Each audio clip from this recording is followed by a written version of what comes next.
Ang susunod nun na halimbawa ko ay yung budget ng Office of the Vice President. Kung makikita nyo, September 2023, merong lumabas na press release ang Makabayan Bloc. Sabi nila, may meeting kami. Congressman Martin Romualdez, Oh, yung mga Makabayan Bloc na yan mga galamay yan ni Martin Romualdez Kaya sobrang nila, alam mo sobrang tapang nila. Kasi galamay pala sila, mga galamay, mga tauhan ni Martin Romualdez. Pinag-uusapan namin ang pagtanggal ng confidential funds. September yon. Pagkatapos noon, nagkwento sa akin ng isang congressman. Sabi niya, lumapit daw sa kanya si congressman ko at sinabihan siya na tatanggalin namin ang confidential funds ni Inday Sara.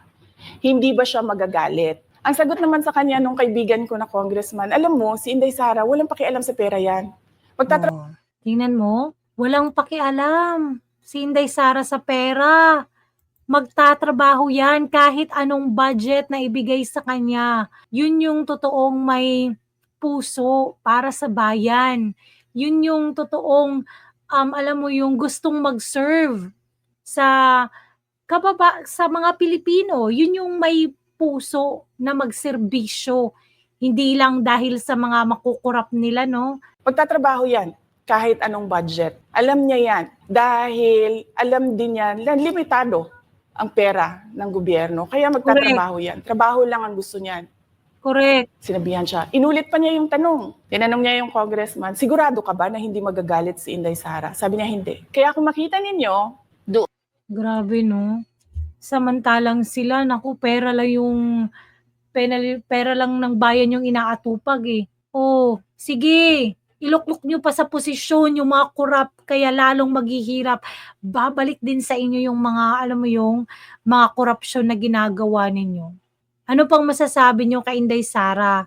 Nagtatrabaho yan kahit walang budget. Alam niya na limited lang yung pera ng gobyerno at saka uutangin pa talaga yun, no? Yung pera natin, madaming utang yung Pilipinas.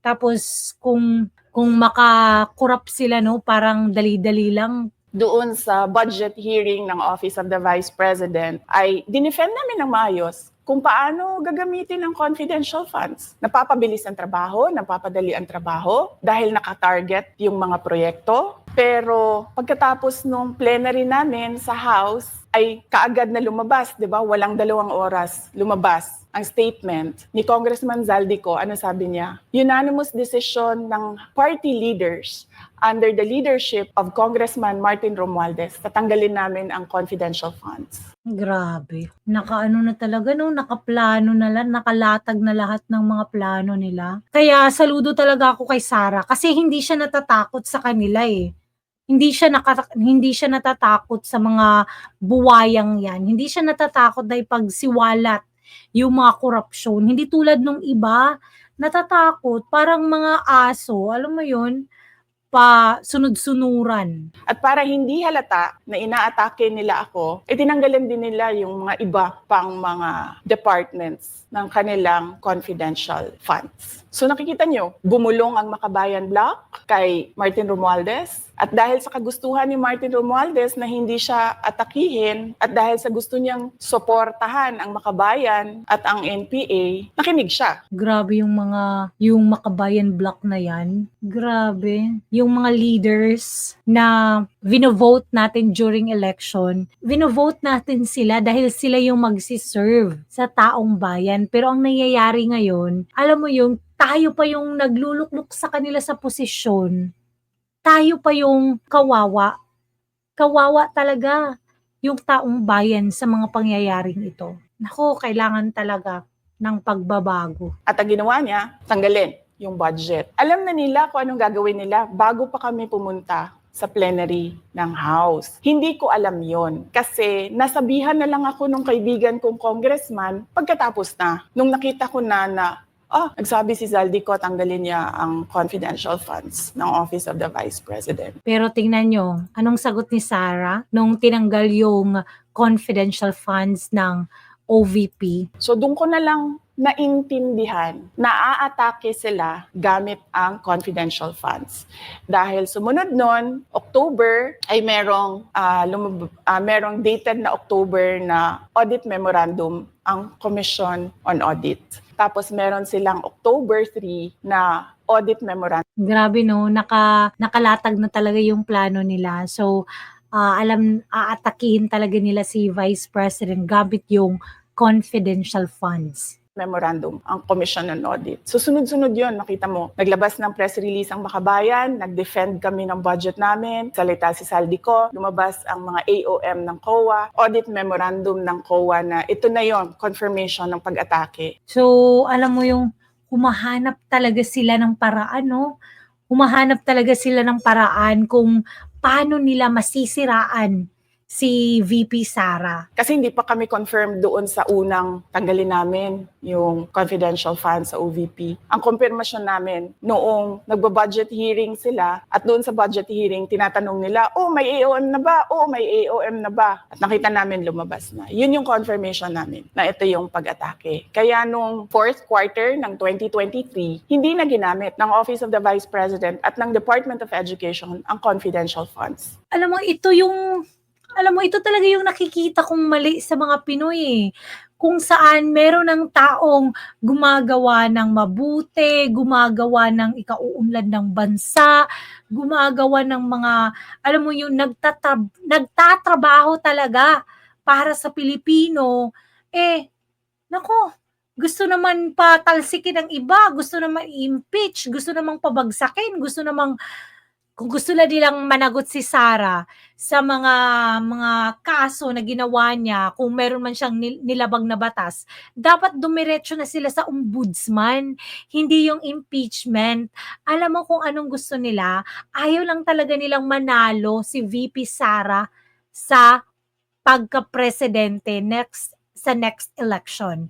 Kaya yun ang nangyayari ngayon. Kasi sabi ko sa kanila, kahit gaanong tamang gamit natin dyan, gagawan nila ng mali yan. Bubutasin nila yan, aatakihin tayo gamit ang confidential fund. Doon ito, kung makita ninyo, noong House hearing, noong August 27, 90% ng mga tanong, confidential funds. Oh, 'di ba? Buti na lang talaga at hindi niya ginamit sa third quarter pa lang, no? Hindi na ginamit ni VP Sara yung confidential funds ng OVP at saka ng DepEd. Pero grabe yung tanong pa rin nila, no? Grabe yung tanong. Alam mo, kahit nga si Leni Robredo sabi niya 'di ba na hindi kami close ni Sara, I don't like her, I also don't dislike her. Pero yung tanong nila dun sa confidential funds, hindi tama yun. Kasi confidential funds nga, ibig sabihin, nasa sa kanila paano nila gamitin ang office na yun, paano gamitin ng department na yun, yung confidential funds. Sa nangyayari, gusto nila itanong yung every detail, every piso na pinagamitan nila. Gusto nilang i-detalye. Hindi nga pwede. Hindi nga, confidential funds nga yun. They don't have the authority. Si Leni Robredo nagsabi nun na she's the vice president po dati, para malaman nyo pong lahat. Kahit na 24 at 2025, wala ng confidential funds ang Office of the Vice President. Oh, diba? So yan yung Grabe yung mga tanong nila patungkol pa rin sa confidential funds. Itinanggalan na nga nila ng confidential funds sa 2024-2025. Confidential funds pa rin yung mga tanong nila. mahabang explanation ko. Pa tayo mag-question and answer para atakihin ninyo ako. Tapos, alam naman nating lahat. Congressman Martin Romualdez lang ang nagdidesisyon sa budget ng bayan. Grabe, no? Parang, parang gusto ko na lang talagang, alam mo yun, kung pwede pa lang talaga na ipagsiwalat, no? Kaya kung sino man kayong nanonood dyan, na taga Leyte or taga Samar, naku, wag nyo nang iboto yung Martin Romualdez na yan. At kung sino mayang si Zaldico, kung saang distrito man yan nakatalaga, wag nyo nang iboto yan. Nagbibigay lang ng, alam mo yung kawalang hiyaan sa Pilipinas. Alam mo yun, sobra yung mga pangkukurap nila sa pera ng taong bayan. Sila yung nanginginabang imbes na yung mga mahihirap, yung mga estudyante, yung mga may sakit. Wala. Alam mo yung healthcare natin sa Pilipinas, grabe. Punta ka sa ibang bansa, libre lahat ng healthcare nila, pero dito sa atin sobrang mahal ng healthcare natin dito. Kaya dun mo talaga maku-compare yung Pilipinas sa ibang bansa.